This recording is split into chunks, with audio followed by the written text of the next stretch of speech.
ASMR.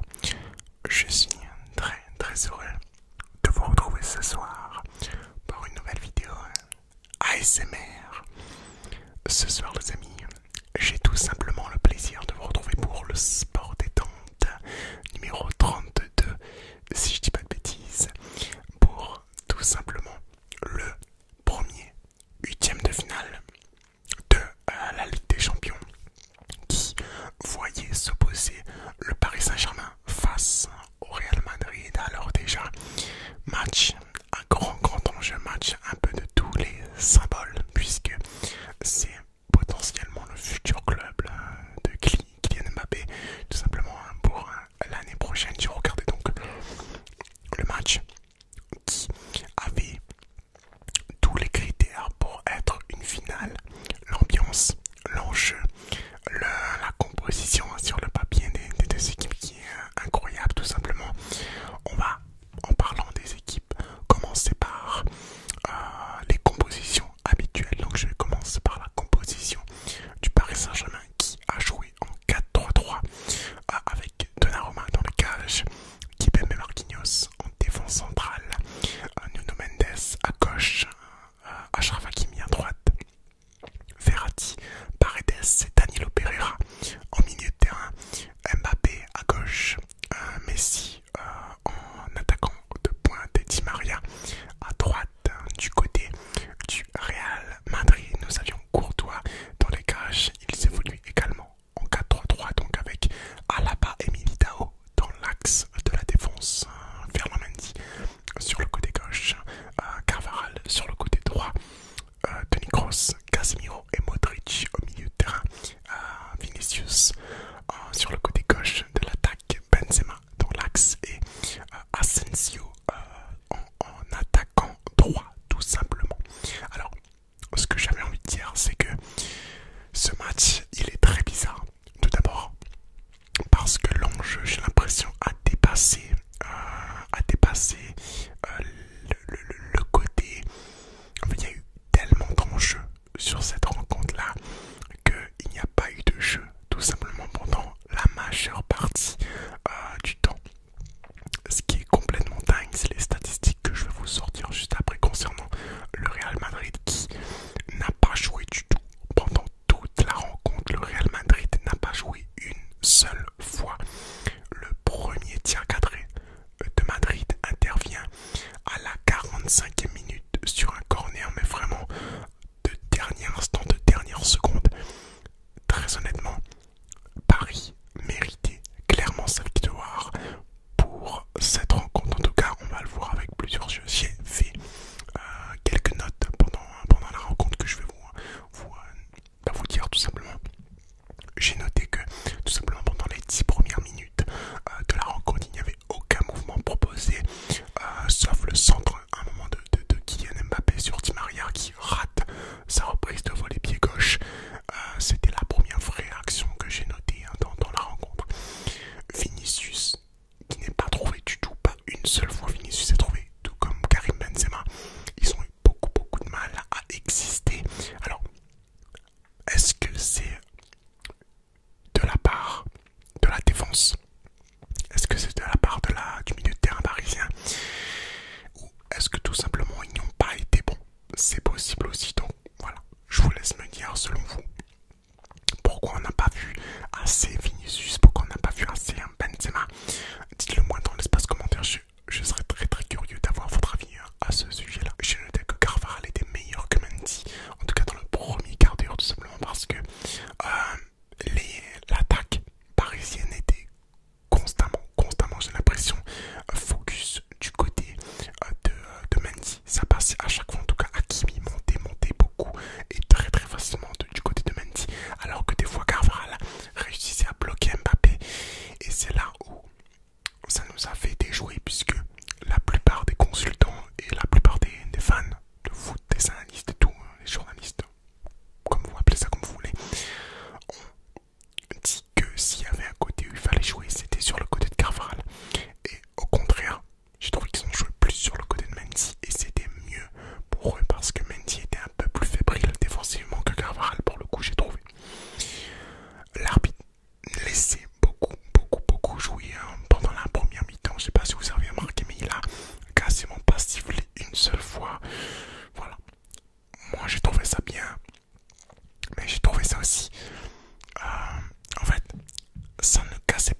aussi que pendant toute la première mi-temps, Hakimi avait extrêmement bien bloqué Vinicius sur les phases où il aurait pu être dangereux.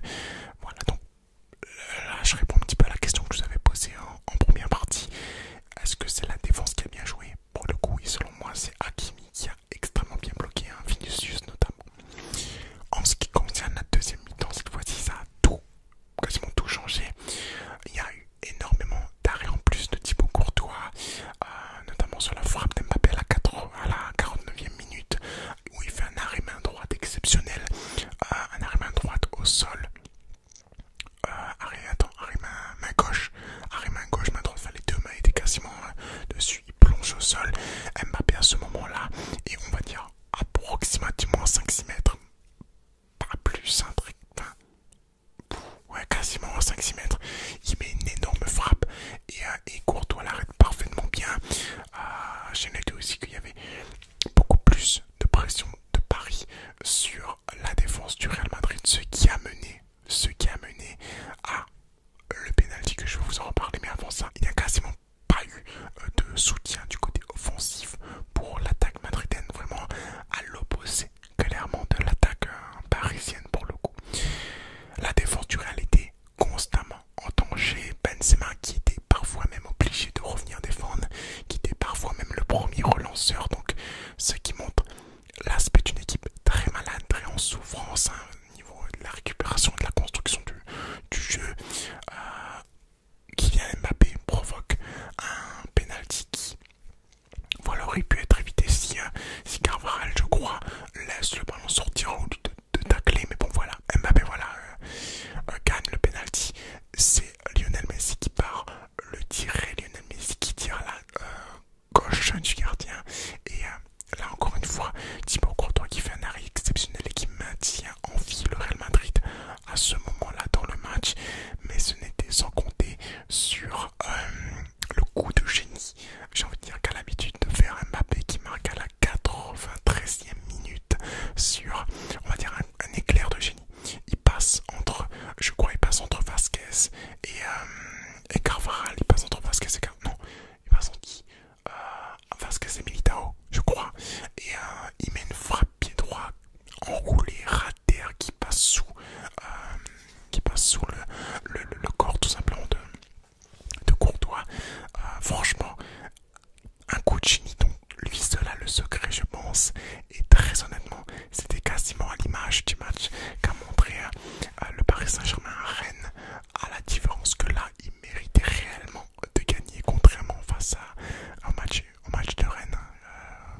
si jamais il y a 2